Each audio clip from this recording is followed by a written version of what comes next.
Hello everyone, welcome to YouTube channel Career Assam. আজিৰ এই ভিডিঅ'টিত আমি আমাৰ ৰেলৱে ডিপাৰ্টমেণ্টৰ পৰা ওলোৱা এটা ভেকেন্সি নটিফিকেশ্যন শ্বেয়াৰ কৰিব বিচাৰিছোঁ। ইতিমধ্যে হয়তো আপোনালোকে গম পাইছে, যিসকলে গম পোৱা নাই তেওঁলোকৰ কাৰণে এই ভিডিঅ'টো প্ৰস্তুত কৰিছোঁ। আশা কৰিছোঁ ভিডিঅ'টো শেষলৈকে চাব। আৰু এই ভিডিঅ'টো মই এইকাৰণে বনাইছোঁ কাৰণ আমাৰ বহুত কেণ্ডিডেটে ইতিমধ্যে এডিআৰই পৰীক্ষা দিছে। তো এডিআৰই পৰীক্ষা দিয়াৰ লগে লগে এটা প্ৰিপাৰেশ্যন হৈ গৈছে। গতিকে যদি আপোনালোকে এডিআৰই পৰীক্ষা দিছিল বা এডিআৰই পাছ কৰিছে বা ফেইল কৰিছে, যিয়ে নকৰক এই ৰেলৱে এছএছচি এইবিলাক পৰীক্ষা দি থাকিব লাগে। গতিকে আমাৰ ৰেলৱে ৰিক্ৰুটমেণ্ট বৰ্ডৰ পৰা যিটো নটিফিকেশ্যন আহিছে ভেকেন্সি নটিফিকেশ্যন, সেইটো এতিয়া আলোচনা কৰিম। গতিকে আশা কৰিছোঁ ভিডিঅ'টো শেষলৈকে চাব আৰু চেনেলটো নতুনকৈ আহিছে যদি ছাবস্ক্ৰাইব কৰি ল'ব। তো পষ্টকেইটাৰ নাম হৈছে টেকনিচিয়ান গ্ৰেড 1 আৰু টেকনিচিয়ান গ্ৰেড 3। আৰু এই টেকনিচিয়ান গ্ৰেড 3ত যিসকলে নিযুক্তি পাব তেওঁলোকৰ গ্ৰছ চেলাৰী হ'ব 35,000 পাৰ মান্থ। তাৰ লগতে চেণ্ট্ৰেল গভৰ্ণমেণ্টৰ যিবিলাক এলৱেঞ্চ বা যিখিনি ফেচিলিটিজ, ৰেলৱেৰ যিখিনি ফেচিলিটিজ সেইখিনিতো পাবই। আৰু টেকনিচিয়ান গ্ৰেড 1ত চেলাৰী হ'ব 49,000 প্লাছ ৰেলৱেৰ যিখিনি ফেচিলিটি, চেণ্ট্ৰেল গভৰ্ণমেণ্টৰ যিখিনি ফেচিলিটিজ পায় সেইখিনি পাব। এতিয়া এই পষ্টকেইটাত যদি এপ্লাই কৰিব বিচাৰে তেতিয়াহ'লে 28 জুনৰ পৰা 30 জুলাইৰ ভিতৰত এইখিনি সময়ৰ ভিতৰত এপ্লাই কৰিব লাগিব। আৰু এই পষ্টকেইটাত ভেকেন্সিৰ সংখ্যা আছে টেকনিচিয়ান গ্ৰেড 1ৰ কাৰণে আছে 183 আৰু টেকনিচিয়ান গ্ৰেড 3 কাৰণে 6,057টা 6057। মই আপোনালোকক স্ক্ৰীণত দেখাই দিম। তাৰপিছত এই পষ্টকেইটাত যিসকলে এপ্লাই কৰিব বিচাৰে তেওঁলোকৰ বয়স টেকনিচিয়ান গ্ৰেড 1 প্ৰথম পষ্টটোৰ কাৰণে 18 পৰা 33 বছৰ 18 to 33 হ'ব লাগিব। আৰু তাতে যিখিনি আমাৰ ৰিজাৰ্ভ কেটেগৰী আছে OBC SC ST তেওঁলোকে এজ পাৰ গভৰ্ণমেণ্ট অফ ইণ্ডিয়াৰ ৰুল ৰিলেক্সেশ্যন পাব। আৰু যিখিনি আমাৰ টেকনিচিয়ান গ্ৰেড 3ৰ পষ্ট আছে সেই পষ্টটোৰ কাৰণে এপ্লাই কৰিবৰ কাৰণে বয়স হ'ব লাগিব 18 পৰা 30 বছৰ 18 to 30 আৰু এজ পাৰ গভৰ্ণমেণ্ট অফ ইণ্ডিয়াৰ ৰুল বয়সৰ সীমা ৰেহাই পাব। এতিয়া এই পষ্টকেইটাত এপ্লাই কৰিবৰ কাৰণে কি কোৱালিফিকেশ্যন লাগিব?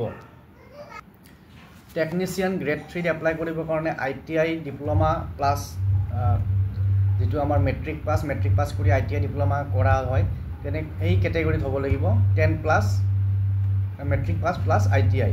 আৰু ITI কি ষ্ট্ৰীমত কৰা হ'ব লাগিব? ইয়াতে আপোনাৰ আছে ফিটাৰ, তাৰপিছত ইলেক্ট্ৰিচিয়ান, তাৰপিছত carpenter, welder, plumber, mechanic, machinist, তাৰপিছত ইনষ্ট্ৰুমেণ্ট মেকানিক, ডিজেল মেকানিক, এই গোটেইবিলাক কেটেগৰীৰ ভেকেন্সি ইয়াত আছে। গতিকে যিসকলে ইণ্টাৰেষ্টেড তেওঁলোকে এপ্লাই কৰিব পাৰিব। আৰু যিখিনি আমাৰ টেকনিচিয়ান গ্ৰেড 1ৰ কাৰণে কোৱালিফিকেশ্যন সেইটো হৈছে BSc ইন ফিজিক্স, তাৰপিছত নাইবা ইলেক্ট্ৰনিক্স বা কম্পিউটাৰ চায়েন্স, ইনফৰমেশ্যন টেকন'লজি বা ইনষ্ট্ৰুমেণ্টেশ্যন। আৰু যিসকলৰ 3 years ডিপ্ল'মা আছে এইকেইটা ছাবজেক্টত বা এইকেইটা এৰিয়াত তেওঁলোকেও এই টেকনিচিয়ান গ্ৰেড 1ৰ কাৰণে এপ্লাই কৰিব পাৰে।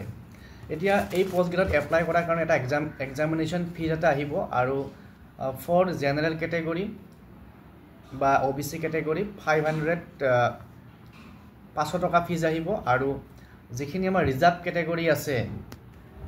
কেটেগৰী আছে আৰু মহিলাসকল আছে তেওঁলোকৰ কাৰণে ফিজ হ'ব 250 টকা। আৰু যিখিনি জেনেৰেল কেটেগৰী 500 টকা দিব, সেই 500 টকাৰ যদি পৰীক্ষাটোত বহে 400 টকা ঘূৰাই পাব।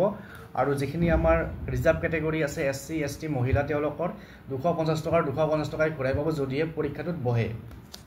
এতিয়া ইয়াৰে যিটো পৰীক্ষা হ'ব এটা ৰিটেন টেষ্ট হ'ব। ৰিটেন টেষ্টটোত কি আহিব সেইখিনি আমি এবাৰ চিলেবাছটো চাওঁ কি আহিব।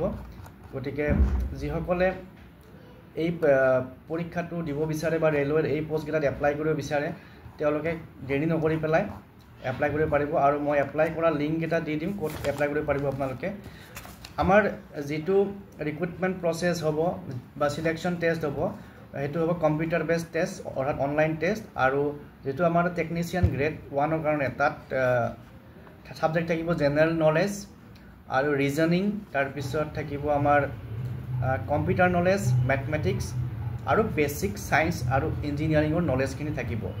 তো এইকেইটা ছাবজেক্টৰ ওপৰত টেকনিচিয়ান গ্ৰেড 1ৰ পৰীক্ষাটো হ'ব। আৰু যিখিনি আমাৰ টেকনিচিয়ান গ্ৰেড 3ৰ এক্সামটো হ'ব তেওঁলোকৰ থাকিব general awareness, reasoning, general science আৰু মেথমেটিক্স, এইকেইটা ছাবজেক্টৰ ওপৰত টেকনিচিয়ান গ্ৰেড 3ৰ পৰীক্ষাটো হ'ব। গতিকে যিসকলে ইণ্টাৰেষ্টেড তেওঁলোকে পলম নকৰি এপ্লাই কৰক। আৰু এপ্লাই কৰি পেলাই এই ৰেলৱেৰ যিটো ৰিক্ৰুটমেণ্ট প্ৰচেছ এইটো এটা ডাঙৰ ৰিক্ৰুটমেণ্ট প্ৰচেছ 6000তকৈ বেছি ভেকেঞ্চিজ আছে গতিকে তাত পাৰ্টিচিপেট কৰক আৰু ইয়াৰে যিটো এপ্লাই লিংক মই ডেছক্ৰিপশ্যন বক্সত দি দিম আপোনালোকে তাত ক্লিক কৰিব ক্লিক কৰিলে আপোনাৰ এডভাৰটাইজো তাতে পাব আৰু অনলাইন এপ্লাই লিংকটোও পাব গতিকে আজিৰ এই ভিডিঅ'টোত এইটো এডভাৰটাইজমেণ্ট শ্বেয়াৰ কৰিলোঁ নেক্সট ভিডিঅ'ত আৰু এনেকুৱা ভেকেঞ্চি নটিফিকেশ্যন আহিলে শ্বেয়াৰ কৰিম চেনেলটো চাই থাকিব আৰু ভিডিঅ'টো শ্বেয়াৰ কৰি দিব থেংক ইউ